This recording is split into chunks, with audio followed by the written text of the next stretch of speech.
back. Back for my third episode of Flosstube. Excuse me. I just wanted to welcome everybody who is new to my channel, which is a lot of you since this is only my third episode. And welcome back my returning viewers. I want to thank everybody who commented on my last video, as well as all of the subscribers and everybody who watched. It's amazing being part of this community. I know everybody says it, but it truly is. It's a wonderful way of sharing something that we love with other people who love it just as much as we do. So, yes, I just wanted to say welcome and thank you. I very much appreciate the kind words and watches and everybody who subscribed. So, I wanted to start off with two things real quick before we get into the stitching. I wanted to say that there is a warning on one of my projects that I did, one of my finishes that I will be showing you, and that it is a adaptation of a very normal pattern, and I adapted it so it's not probably safe for work. I will tell you when I'm going to show that, so that if you need to, you can pause the video or do whatever you want with it. And then I also have another pattern that's an old finish that is a little punny, but it might also not be appropriate for your job or your children or whatnot, depending on their age and knowledge of such puns and things like that. So I will warn you before I show both of those. Iced coffee still. The first thing that I wanted to get into and I wanted to talk about was the events from last week.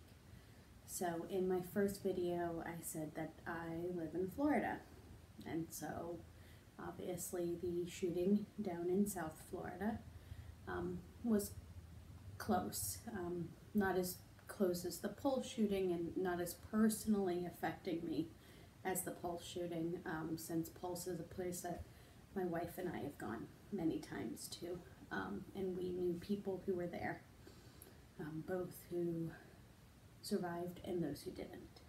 So, but the school shooting definitely did affect us. We know, I think the count is up to 7 people personally that were affected by that shooting.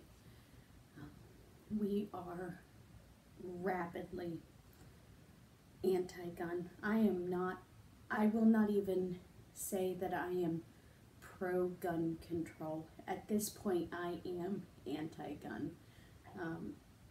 The statistics that come out of Japan and the UK and other countries where they don't have these weapons in these numbers within their communities and within their countries, and they have 9, 10, 11 gun deaths a year versus our, which is 12, 13,000.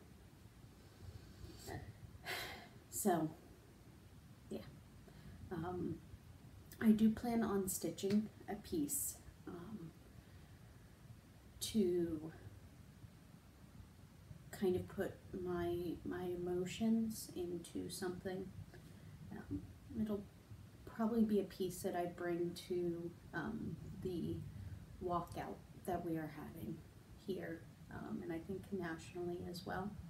So I'll be taking my 2 kids out of school for 17 minutes in a few weeks to commemorate the 17 lives that were unnecessarily lost because of that shooting. So I don't know what piece I'm going to stitch. I haven't found anything that really calls to me. It could just be something with words or maybe symbols. I haven't decided yet. So if you have any ideas of any pieces that I can do, and that will be children friendly, because I am potentially bringing it around children. And I don't want to bring anything bad around them, or anything that would frighten or scare them, because as it is, my kids already know too much about this sort of thing. They've already gone through at least 3 code red drills a year. And my oldest is in 2nd grade. So, yeah, definitely something that's near and dear to my heart. Not just because I have children in school and because I'm human and care about other humans and their ability to live a safe life. It's also because my mother is a teacher and my father is a teacher, and I know that my mother truly cares about the students, and the thought of arming her is ridiculous. So, like, this is the example I give anytime someone gives me the good guys with guns thing. Pulse, the shooting down the road from me. Outside of the front door was an armed off-duty police officer. He exchanged fire with the shooter, who I will not use his name, exchanged fire with the shooter. And the shooter still managed to overpower him and enter the facility and kill all of those people. So, no, good guys with guns don't always stop these high-powered rifles. They don't. So that's my rant for this week. I am extremely upset, and I have been all week. I haven't really been stitching. I also have been super busy at work, so there were probably 3 days where I got no stitching in whatsoever. I also didn't watch the Olympics, which is unlike me. I almost always participate in the Ravelry knitting Olympics, and I haven't this year. I haven't had time to start a project. I don't have any knitting going on besides a very simple dog sweater that's just stocking it around. So no knitting this week and no real stitching was done this week. But yesterday and 2 days, so Friday and Saturday, I did actually manage to get a bunch of stuff done. And by done, I mean completely finished. So my 2 whips have now turned into finishes. So that means I have no whips to show you because I haven't worked on anything but these 2 pieces for the past 2 weeks. I'll talk more about my plans at the end of the video, but so let's go into my finishes since I don't have any whips. I'm going to show you the Safe for Life finish first, and this was Armada Designs Tiny Valentine's Day Sal, and I finished stitching that yesterday.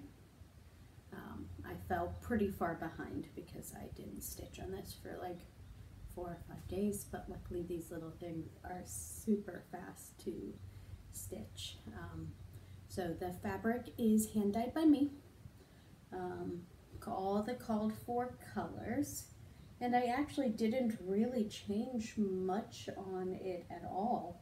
I made one little stylistic change to these glasses, in that I moved the back stitch up one stitch because liquid shouldn't go all the way to the top of a glass.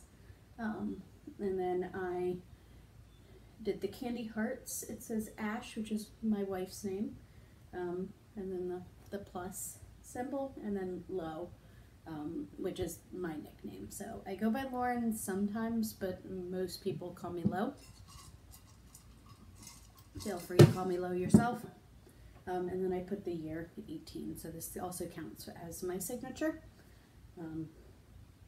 I just realized I didn't sign my other piece. I'm gonna have to do that. But yeah, this was a lot of fun to stitch. I really loved how the fabric turned out and the way the piece looks on it. I'm gonna do a simple hoop finish. I haven't gotten it done yet, but I was just trying out the colors, which is why this is attached. So I'm gonna finish it off with this yellow dot, and then I probably will do a bit of a bow out of the yellow fabric because I've got a decent amount. So a little bow up here, and that's it. Armada Designs Tiny Valentine's Day Sal. Super excited how this turned out. I gifted it to my wife a few days late, but yeah, this is for her. So here comes your warning. So the pattern is Little House Needleworks Hometown Holidays, and it's their needlework shop. Now you're saying, how do you change Hometown Holidays Little House Needleworks into something that's not safe to bring around work? Well, I am not a twee little house in the snow on my wall type of person. I'm just not. So after I had finished the Armada Designs piece, I was like, I still want to keep stitching tonight, but I don't want anything big. I don't feel like putting something back on my Q-snap. I just want something small. But this piece has not been calling to me because what am I going to do with it? It's not my style whatsoever. So then I was like, what if I changed what type of shop it is? So instead of a needlework shop, what if I made a little kinky village? And I changed what this shop sells, and I make it like this quaint little scene, but with little tiny details that just make you think, what is going on with this town? This is a cool town. This is my type of town. So I changed what they sell. So if you can see, they sell floggers. Well, they sell all sorts of things because I had a hard time putting a flogger in the window, so I put a paddle. So there's a little paddle there, but the name of the shop is Flogger Shop. So I did that. The rest of it is as designed. Some of the colors aren't. The house, or the actual outside of this, was a different color, and my LNS was out of it, so I chose Little House Brown by, I think it's, not sure, but anyway, I said it in one of my past videos. So yeah, my little flogger shop. And this is on ale. Picture this plus ale, just a little scrap that I had left over from some of my other work. And so my plan is, I still don't know how I'm going to finish it, like how I'm going to mount it or whatnot. But my plan is to do a few more. Not probably all of them, but just a few. And I'm going to just corrupt those slightly. So it's going to be this little corrupt village of a couple houses and shops and whatnot. One of them is probably going to be Kinky Boots, which is one of my favorite Broadway shows. My wife and I saw that on our honeymoon in New York City, which was amazing. So I'm going to have a Kinky Boots, the Flogger shop. Not quite sure about the rest, but if you have any ideas for strange, corrupted little shops, maybe a head shop or a medical marijuana dispensary, something like that. So drop them below and let me know if you have any ideas for my little corrupt village. I love it, like completely. This is me. So that was my other finish. I did that last night. It was super simple, super easy. I didn't have much left to do. Just some snow down here. I had to rip out the reef and put in the little paddle and the shop name and some snowflakes, and that's it. That was all that was left to do. So quick finish there. And then I have an old finish that I brought up. And something happened to one of the magnets, and I'm kind of sad because it fell off my wall the other day. So it's not holding together, which is why I decided to show it to you, because I got to take it down and refinish it anyway. This is an old finish. This is a project that I did this summer when Hurricane Irma came through. So we were without power for a while, and so I did a lot of the stitching by headlamp. And there's a lot of glaring mistakes if you actually compare it to other parts of the pattern. But it's not perfect, and it got me through a pretty difficult time period, so I'm happy with it. This is the punny one, so it says, "Don't worry, I'll pack a bowl." So first things first, I absolutely love alpacas. They are my favorite. There's actually an alpaca farm not too far from here that I go and visit every once in a while, and I get some alpaca fiber and I spin it. So love alpacas. And I needed something simple and easy to take my mind off of what was currently going on at the time. So this was a pretty easy pattern. I changed all of the colors. I don't recall who designed the pattern. I got it from Etsy. Changed all of the colors. These were not rainbow. Give me 1 minute.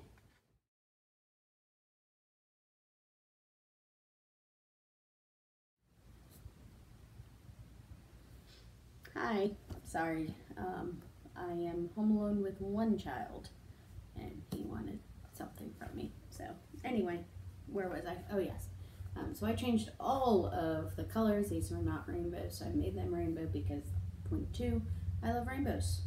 Love them. So rainbow alpaca is totally my thing. Now you can see the magnet came off. This is originally magneted on so that I could change this out if I want to, and it just has a little rainbow ribbon to hold it up. So that's "Don't worry, alpaca." Don't worry, I'll pack a bowl. And this is just a canvas finish with some fabric stretched on it. So those are my 3 finishes. 2 of them, the only thing I've worked on in the past 2 weeks. The next thing I wanted to show you is what I worked on today. So Michelle Garrett Bendy Stitchy dyed some fabric this week. That's the other thing. I unfortunately have not watched a lick of Flosstube this week, with the exception of Friday and Saturday. I was supposed to have a really busy Saturday, supposed to visit with my mother, but she wasn't feeling well, so that got canceled. So I got to stay home in my pajama pants and stitch and watch Flosstube, which was heavenly and much needed after this week. So I watched Michelle Garrett, Bendy Stitchy, and she showed off some dyed fabric, and I was like, ooh, I know I need a new start because I just had 2 finishes, and I mean 2 finishes in one day equals at least 1 start, if not 2. So it's gonna be 2. So I was like, I need to dye fabric. Well, actually I said I need fabric to do the starts, but I'm not gonna have time to go to my LNS to get any, so I'll just dye some because I don't want plain fabric. So I did. I did that just now, earlier today, in the past few hours. So first things first, I'll show the one that I'm not happy with. It probably will still work for what I need it for. It's just, there's one portion that will not work. Hopefully I don't need to use that piece. So that's this here. It is showing up way more sort of gray and washed out. There we go, that's better. Than it is in real life. Let me flip it upside, or flip it, let's see. So yeah, way more gray and washed out. It's actually a deep, deep blue. Very deep, there we go. That is what it is. So it is a deep blue. I am not happy with the splotches. If the splotches were over the entire thing, I'd be much happier, but they are not, so I'm not. Luckily though, the piece that I'm going to do on this is a little freehand, almost black work, but it's going to be done in white, and it's going to be very small. I probably can get away with just using this portion of the fabric, which means you won't have any of these weird white spots. It's going to be a simple, tiny little white mountain, very, very simple stylized white mountain. And then the name of my new nephew that was just born last week, 2 weeks ago. Yes, so my sister had a baby, yay! Little Hugo, and he was born very healthy. My sister's doing great, so that's awesome. And so I just wanted to do a little piece for him. Like I said, very, very small, tiny hoop, little mountain, and his name, and just ecru or white or whatnot on this portion here. So that's what this piece is for.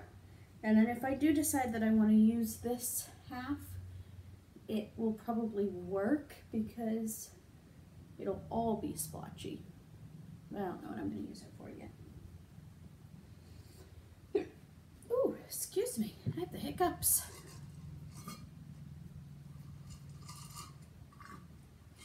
Let's see if we can get those to go away, because I get awful, terrible hiccups, complete convulsions, pain, the whole thing. So let's try and head that off at the pass. So the next piece that I dyed is for, I know exactly what it's for, Quaker Moon, Bend Creek Quaker Moon. And so it's an owl, some little pumpkins, it says spooky with a little bat and a moon, and it's adorable, and I wanted to do it on gray, not sort of this gray, but more of a purpley gray. So I dyed this, which is showing up pretty accurately. It's a little less purple in person. There we go. So you can really see the color there. Gorgeous. It's very tonal, so almost all of it is exactly the same color, but there are some little tiny subtle variances in the fabric. So that's this, and it will be Bent Creek Quaker Moon. It should look gorgeous. I went and bought the DMC today because I won't have time to get to my LNS when it's open to get the fancy floss, and I wanted to start today. So that, these two together should be gorgeous.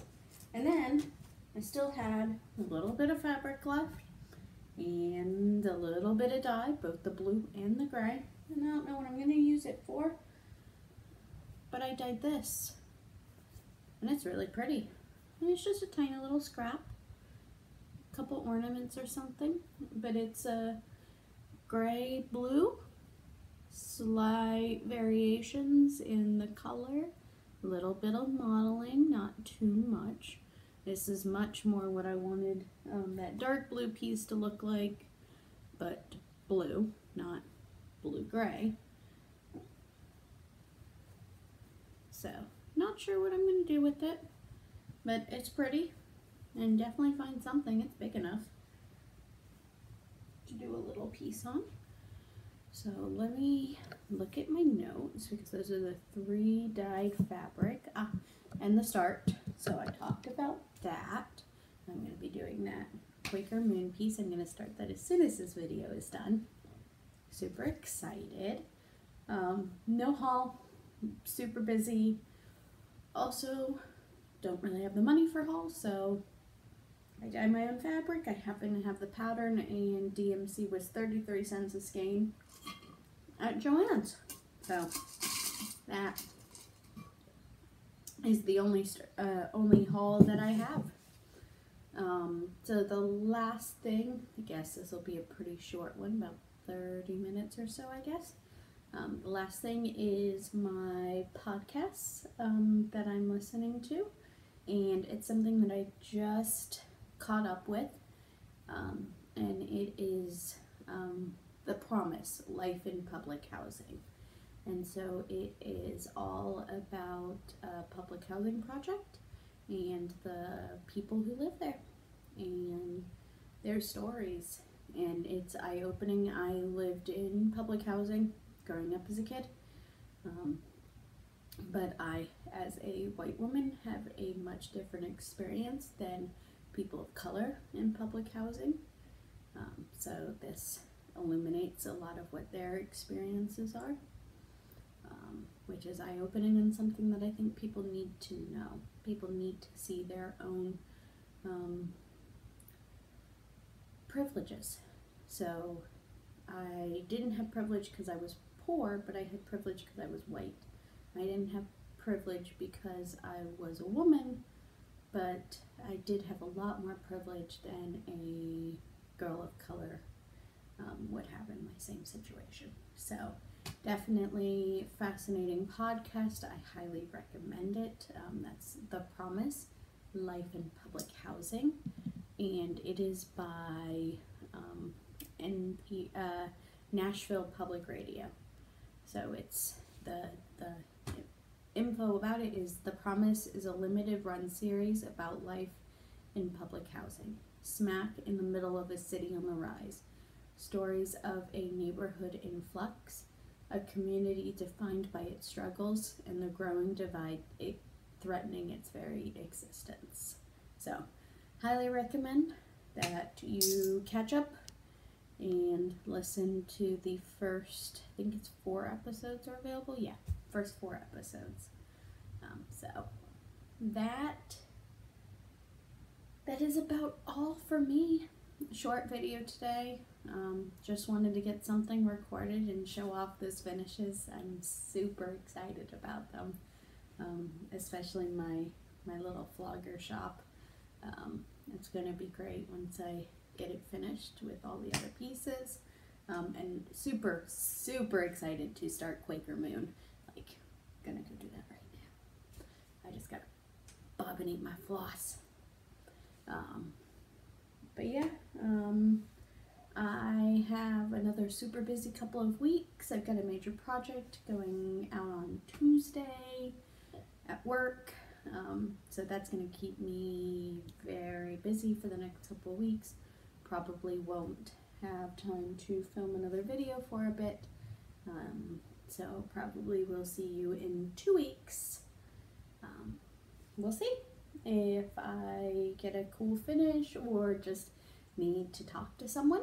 I will record again, but for now, I will talk to you all later. Bye!